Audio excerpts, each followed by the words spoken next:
నమస్తే, welcome to I dream. నా పేరు ప్రసాద్. నిరుద్యోగుల విషయంలో ప్రేమ ఎవరిది, మొసలి కన్నీరు ఎవరిది అన్న చర్చ ప్రస్తుతం ఎన్నికలు సమీపిస్తున్న వేళ ఆంధ్రప్రదేశ్ రాష్ట్రంలో మొదలైంది.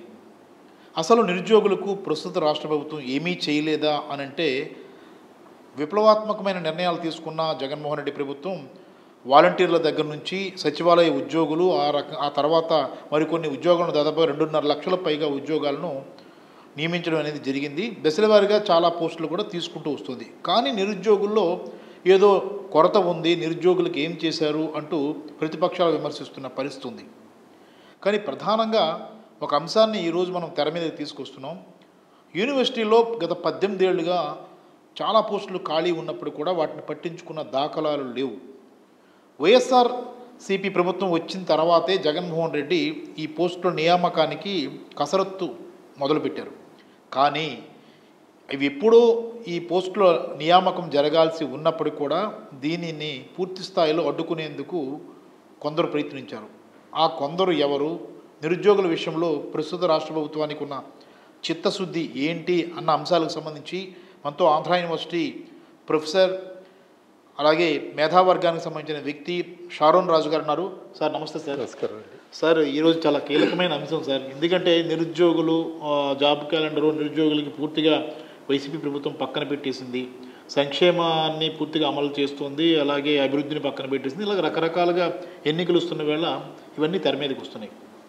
కానీ మనం అంటే యూనివర్సిటీల వరకు మనం చూసుకుంటే సార్, మన రాష్ట్రంలో ఉన్న యూనివర్సిటీలు, ప్రభుత్వ యూనివర్సిటీలకు సంబంధించి ఈ యూనివర్సిటీలకు ఉద్యోగాల నియామకాల విషయంలో ఏపీ ప్రభుత్వం నిజంగా చిత్తశుద్ధితో వ్యవహరిస్తుందని అనుకుంటారా మీరు? వాస్తవానికి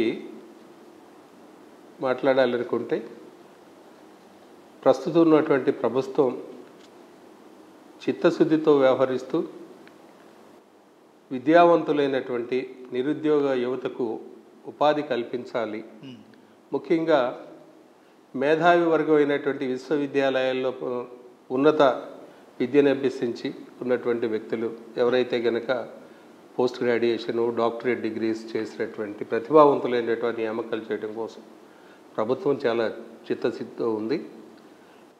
దానికి తార్కాణమే నిదర్శనంగా ఇటీవల రిలీజ్ చేసినటువంటి 3243 పోస్టుల్ని వారు నియామకాలకి వేయటం కోసం అని చెప్పేసి ఏపీపీఎస్సీ ద్వారా వారు విశ్వవిద్యాలయాలకి వారు నోటిఫికేషన్స్ కూడా జారీ చేయటం, ఆంధ్రప్రదేశ్ హైయర్ ఎడ్యుకేషన్ కౌన్సిల్ ద్వారా అటు అంశాలను అసిస్టెంట్ ప్రొఫెసర్స్ వరకు టెస్ట్ కొనసాగించటం, ఆ టెస్ట్ ద్వారా వారి నియామకాలు, మిగిలినటువంటి వారిని అసోసియేటు రీడర్ పోస్టులు, అదే ప్రొఫెసర్స్ వాటినేమో విశ్వవిద్యాలయాల్లోనే ఒక కమిటీ ద్వారా, రిక్రూట్మెంట్ కమిటీ ఏదైతే ఉంటుందో వైస్ ఛాన్సలర్ చైర్మన్గా వ్యవహరిస్తూ అదంతా కూడా పారదర్శకంగా చేయాలనే వారు ఎంత పారదర్శకంగా ఉన్నారంటే, గౌరవ ముఖ్యమంత్రి శ్రీ వైఎస్ జగన్మోహన్ రెడ్డి గారు వైస్ ఛాన్సలర్స్ సమావేశంలో మాట్లాడుతూ విశ్వవిద్యాలయాలు అనేవి రాష్ట్ర అభివృద్ధే కాదు, దేశ అభివృద్ధికి ప్రపంచ స్థాయిలో ఉండేటువంటి మేధావులను తయారు చేసేటువంటి కేంద్రాలుగా ఉండాలి. మీ ఎంపిక విధానంలో పారదర్శకత, ప్రతిభకు ప్రాధాన్యత ఇస్తూ చేయాలి. మీ అందరికి కూడా ఒక విషయాన్ని నేను చాలా స్పష్టంగా చెప్తున్నాను, ఇన్క్లూడింగ్ నా సీఎంఓ ఆఫీస్ నుంచి కూడా, చీఫ్ మినిస్టర్స్ ఆఫీస్ నుంచి కూడా ఒక్క ఫోన్ కానీ ఒక్క రికమెండేషన్ కానీ మీ విశ్వవిద్యాలయ వైస్ ఛాన్సలర్స్కి రాదు అనేటువంటి విషయాన్ని కూడా చాలా స్పష్టంగా చెప్పారు. సార్, ఇంకోటి మీరు చాలా మంచి విషయం చెప్పారు. అంటే యాక్చువల్గా అలాగే జరగాలి సార్. ఇందులో రాజకీయాల్లో చూపిస్తే అసలైన ప్రతిభావంతులకు అవకాశం ఉంది. కానీ ఈ 5 ఏళ్లలో తొలినాళ్ళలోనే, ప్రభుత్వం వచ్చిన కొత్త నాళ్ళలోనే, కొత్త రోజు అంటే స్టార్టింగ్ డేస్లోనే ఈ నియామకాలు జరుగుతాయి అని ఆశించిన వారందరికీ కూడా ఇంత ఆలస్యం అయింది సార్. అంటే సుమారుగా ఇప్పటికైనా నోటిఫికేషన్ వచ్చింది, చాలా సంతోషం. కానీ ఇంత జాప్యానికి అసలు కారణం ఎవరు సార్? అంటే దాని కారణాలు ఏమని చెప్తారు? వాస్తవ విషయాలను కనుక మనం చూసినట్లయితే గత ప్రభుత్వం కూడా వారి యొక్క విశ్వవిద్యాలయాల్లో ఉన్నటువంటి పోస్టుల నియామకాలకు సంబంధించి వారు కూడా రిలీజ్ చేయటం జరిగింది నోటిఫికేషన్స్.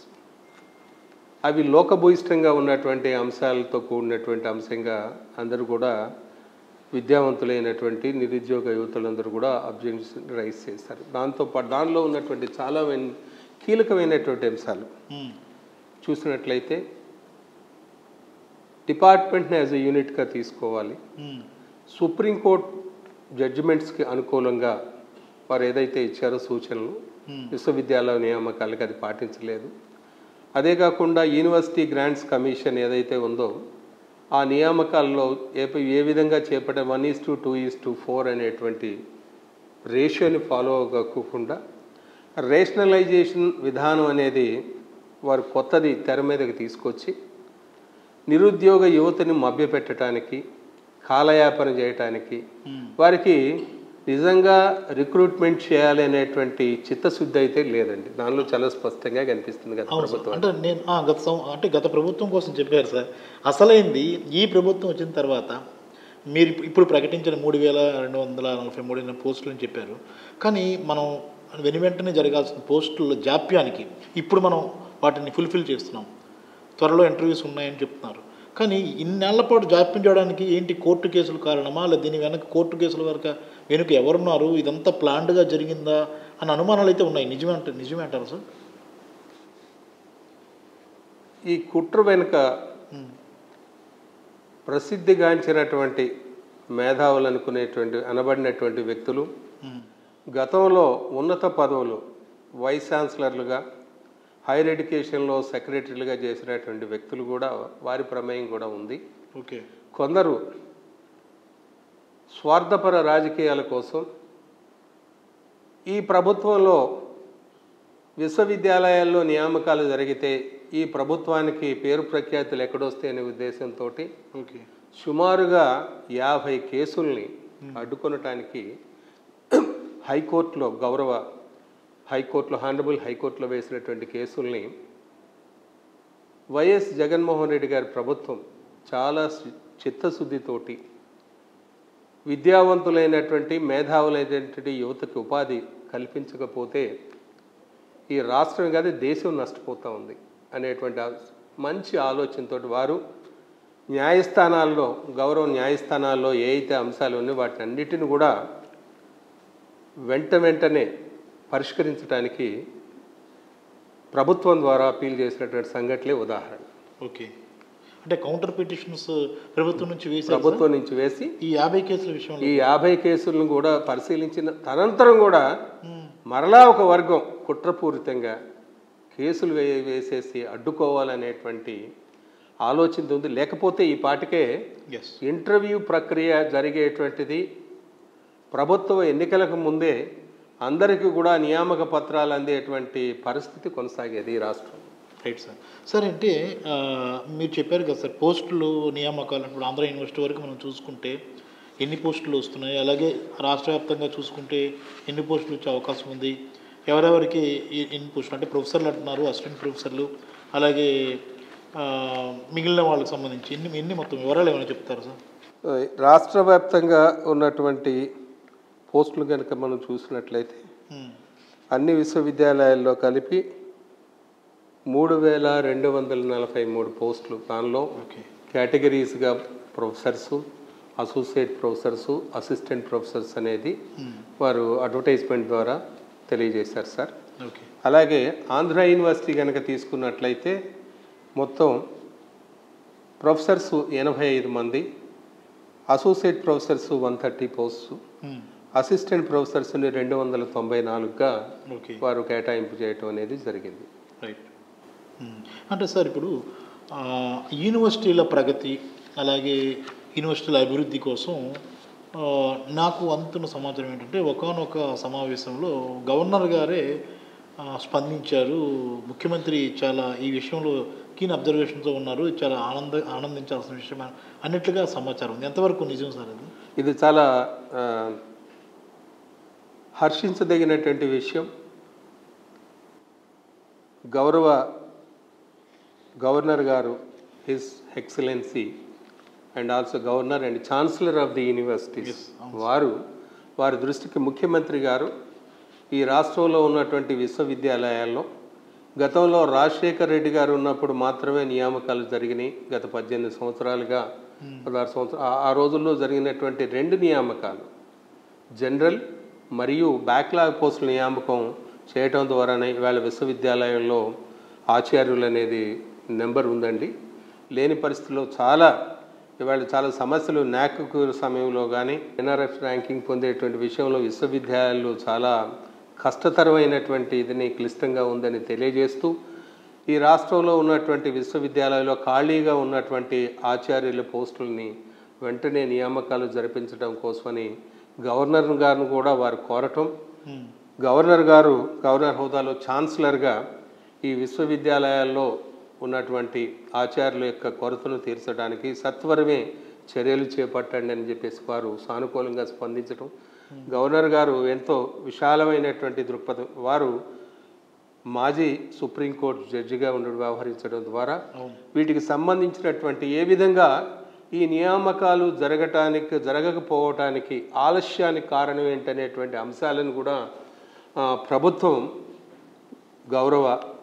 గవర్నర్ గారు ఛాన్సలర్ గారి దృష్టికి తీసుకువెళ్ళినట్టుగా కూడా తెలిసిందండి. వారు ఎంతో సంతోషంగా సత్వరమే విశ్వవిద్యాలయాల్లో ఆచార్యుల పోస్టులను భర్తీ చేయండి, వాటికి న్యాయపరమైనటువంటి అంశాలు ఏమైనా ఉన్నట్లయితే వెంటనే సత్వరమే పరిష్కరించండి అని తెలియజేసినటువంటి విషయం మాత్రం వాస్తవం అండి. రైట్. సార్, అంటే మొత్తం మీద ఎట్టకేలకు మీరు కూడా ఆశిస్తున్నట్లుగా చాలామంది నిరుద్యోగులు, మేధావి వర్గానికి సంబంధించిన నిరుద్యోగులంతా కూడా ఆశిస్తున్నట్లుగా పోస్టుల ప్రకటన జరిగింది. అంటే ఇప్పుడు ఈ రకంగా చూస్తే వైసీపీ ప్రభుత్వం నిరుద్యోగులకు సానుకూలంగా అనుకూలమైన వాతావరణాన్ని లేదంటే అనుకూలమైన దృష్టిని కేంద్రీకరిస్తుంది అని భావించాల్సి ఉంటుందా సార్? మనం చాలా స్పష్టంగా చూడాల్సినటువంటి అంశం అండి.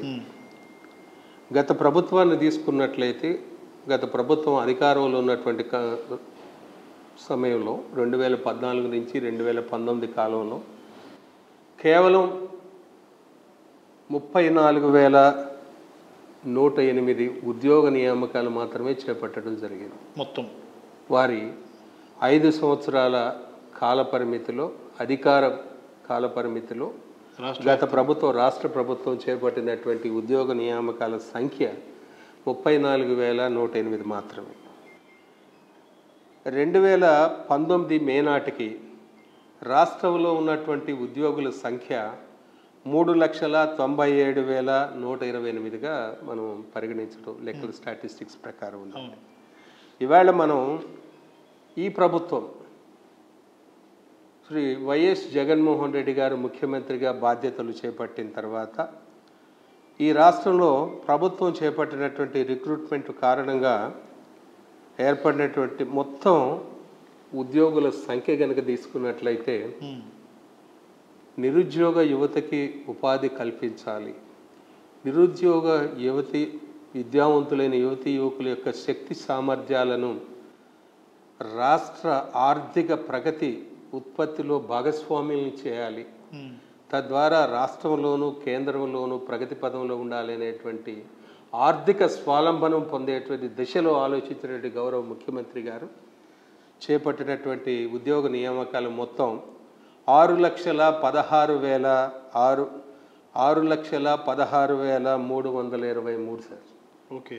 వాటిలో పర్మనెంట్ జాబ్స్ 2,06,638 సార్. వాటిలో ఉన్నటువంటి 6,16,323లో పర్మనెంట్ ఉద్యోగాలు గవర్నమెంట్ ఇచ్చేటువంటి ప్రభుత్వ ఉద్యోగాలను 2,06,638 అయితే కాంట్రాక్ట్ పద్ధతిలో తీసినటువంటి జాబ్స్ కనుక చూసినట్లయితే 37,908 పోస్టులని కాంట్రాక్ట్ పద్ధతిలో కూడా యువతకి ఉపాధి కల్పించేటువంటి దిశగా ముఖ్యమంత్రి గారు ఈ రాష్ట్ర ప్రభుత్వం తీసుకున్నటువంటి మంచి నిర్ణయాత్మకంగా చెప్పవచ్చు సార్. అదేవిధంగా అవుట్సోర్సింగ్ ద్వారా అదర్ జాబ్స్ని కొన్నిటిని మనం 3,71,777 ఉద్యోగాలను కూడా అవుట్సోర్సింగ్ ద్వారా ఈ జాబ్స్ను కూడా తీయటం అనేది జరిగింది. ఇవన్నిటిని కూడా చూసినప్పుడు మనకి ఎక్కడైతే గనక నిరుద్యోగ యువత, విద్యావంతులైనటువంటి యువత ఫ్రస్ట్రేషన్కి గురి కాకోకుండా ఉపాధి కల్పన ద్వారా వారికి స్వయం స్వావలంబన ఏర్పడుతుంది, ఆర్థికంగా ఉండటం ద్వారా కుటుంబాలు పైకెదుగుతాయి, అభివృద్ధి పదంలోకి వస్తాయనేటువంటి ఆలోచనతోటి వారు చేపట్టడం జరిగింది. అంతేకాకుండా 3 ప్రాంతాల్లో చూసినట్లయితే ఆంధ్ర విశ్వవిద్యాలయంలో కూడా ఈ జాబ్ మేళాలు నిర్వహించడం ద్వారా చుట్టుపక్కల పరిసర ప్రాంతాల్లో ఉన్నటువంటి ఏదైతే కనుక పరిశ్రమలు ఉంటాయో, ఐటీ పరిశ్రమలు కానీ లేదంటే ఫార్మాస్యూటికల్ కానీ వివిధ రంగాల్లో ఉన్నటువంటి ఏ పరిశ్రమలు అయితే ఉన్నాయో ఆ ఆక్వా ఈ ఫార్మా వీటిల్లో కూడా ఇవన్నిటిని కూడా వారు ప్రభుత్వంలో ఉన్నటువంటి వివిధ వింగులు వారు యూనివర్సిటీ మేమంతా కూడా యూనివర్సిటీలో ఉన్నటువంటి ప్రొఫెసర్స్ అని అందరి సహకారంతో జాబ్ మేళాని ఏర్పాటు చేసి ఎవరైతే కనుక అర్హులైనటువంటి 10th క్లాస్ దగ్గర నుంచి సెక్యూరిటీ ఫోర్సెస్ వరకు ఏదైతే కనుక పాలిటెక్నిక్, ఐఐటి చదివిన వాళ్ళు, ఇంజనీరింగ్ పెద్ద మొత్తంలో ప్యాకేజీ వచ్చేటువంటి ఐటీ కంపెనీలో వచ్చే వరకు కూడా నియామకాలు చేశాం. అలాగే ఆంధ్ర యూనివర్సిటీలోను, శ్రీ వెంకటేశ్వర విశ్వవిద్యాలయంలో ప్రాంగణంలోను, నాగార్జున యూనివర్సిటీ ప్రాంగణంలో కూడా చేయటం జరిగింది. వీటన్నిటిని చూసినప్పుడు గౌరవ ముఖ్యమంత్రి గారు శ్రీ వైఎస్ జగన్మోహన్ రెడ్డి గారు నిరుద్యోగ యువత పట్ల సానుకూలతగా ఉన్నారు. విద్యావంతులైనటువంటి యువతకి ఉపాధి కల్పించాలి అనేటువంటి విషయంలో మాత్రం చాలా పాజిటివ్ యాటిట్యూడ్గా ఉన్నారు. వారు తీసుకున్నటువంటి నిర్ణయాలు కూడా ఆ విధంగానే ముందుకు తీసుకువెళ్ళటం కోసం జాబ్ మేళా అనేది కూడా వారు ప్రకటించడం జరిగింది సార్. వారికి ఉన్నటువంటి ఆలోచనలో గత ప్రభుత్వంలో కొన్ని ఏదైతే కనుక కొన్ని అడ్వర్టైజ్మెంట్లు ఇచ్చారు, నియామకాలు జరపలేదు కాబట్టి వాటిని క్యాన్సిల్ చేయాలా, అలాంటి యువత మళ్ళీ నష్టపోవాలి, వారి యొక్క కెరీర్ని అనేది కూడా ఆలోచించుకోకుండా 25 ఏళ్ళుగా పెండింగ్లో ఉన్నటువంటి 1998 డిఎస్సి నియామకంలో ఉన్నటువంటి అభ్యర్థులు ఎవరైతే ఉన్నారో వారికి సుమారుగా 4092 మంది అభ్యర్థులకు కూడా వారికి నియామక పత్రాలను అందజేయటం జరిగింది. అదేవిధంగా 15 ఏళ్ళుగా పెండింగ్లో ఉన్నటువంటి 2008 డిఎస్సిలో ఉన్నటువంటి ఎస్జిటి టీచర్లు ఎవరైతే ఉన్నారో వాళ్ళని కూడా కాంట్రాక్చువల్ పద్ధతిలో సుమారుగా 500 మందిని నియామకాలు పత్రాలని ఇచ్చటం ద్వారా వారికి ఉపాధి కల్పించడంలో రాష్ట్ర ప్రభుత్వం ముందంజలో ఉందని చెప్పి మనం తెలియపరచవచ్చు. అదేవిధంగా మండల్ స్కూల్లో ఏపీ మోడల్ స్కూల్లో ఉన్న కాంట్రాక్ట్ టీచర్స్ని కూడా 300కు సుమారు 300 మంది టీచర్స్ కూడా నియామక పత్రాలు ఈ రాష్ట్ర ప్రభుత్వం అందజేసిందనేటువంటి విషయాన్ని సగర్వంగా మనం చెప్పుకోవచ్చు అండి. అంటే ఈ రాష్ట్ర ప్రభుత్వం నిజమైనటువంటి స్వచ్ఛతతోటి, పారదర్శకతతోటి విద్యావంతులైన యువతకు మనం చేదోడు వాదోడుగా మనం సహాయ సహకారాలు అందించాలి, అందిస్తున్నాను, ఇక ముందు కూడా అందిస్తాననేటువంటి భావన కలిగించినటువంటి వ్యక్తి గౌరవ ముఖ్యమంత్రి వైఎస్ జగన్మోహన్ రెడ్డి గారు. సార్ అంటే ఒకటి సార్, అంటే మీరు చాలా వివరాలు, అంటే మనం ఇవన్నీ కూడా నిరుద్యోగులు ఎప్పుడైతే చాలా కాలం నుంచి పెండింగ్లో ఉన్న అందరూ కూడా క్లియర్ చేశారు సార్. ఇప్పుడు తాజాగా యూనివర్సిటీ ఉద్యోగాలు కూడా క్లియర్ చేస్తున్నారు. ఇది ఒక శుభపరిణామంగానే మనం భావించాల్సి ఉంటుంది. మంచి సమాచారం మీరు ఇచ్చారు. Thank you very much sir. గత ప్రభుత్వంలో ఏవైతే కనుక గ్రూప్ 1, గ్రూప్ 2 ప్రభుత్వాలకి గ్రూప్ 2 యొక్క ఏపీపీఎస్సీ ద్వారా నియామకాలు చేపట్టడానికి ఇచ్చిన అడ్వర్టైజ్మెంట్లో కొంతవరకు కొనసాగి వాటిని కూడా వారికి కూడా వెంటనే ప్రాసెస్ ఏదైతే ఉంటుందో ఆ ప్రాసెస్ని కొనసాగించి గ్రూప్ 1 ఆర్ గ్రూప్ 2 ఉద్యోగ వీటికి ఇంటర్వ్యూస్కి వెళ్ళిన వారికి కూడా ఉద్యోగ నియామకాలను అందించినటువంటి ఘనత కూడా గౌరవ ముఖ్యమంత్రి గారికి దక్కుతుందని మనం స్పష్టంగా చెప్పవచ్చు. అంటే ఆ ప్రభుత్వం పెట్టింది, ఆ ప్రభుత్వంలో మధ్యలో ఆగిపోయింది కాబట్టి దాని నిర్లక్ష్య వైఖరి ధోరణిగా వ్యవహరించకుండా బాధ్యతాయుతమైనటువంటి ప్రభుత్వంగా, పారదర్శకమైనటువంటి ప్రజా ప్రభుత్వంగా నిరుద్యోగ యువతని ఆదుకునేటువంటి ఎన్నుల్లో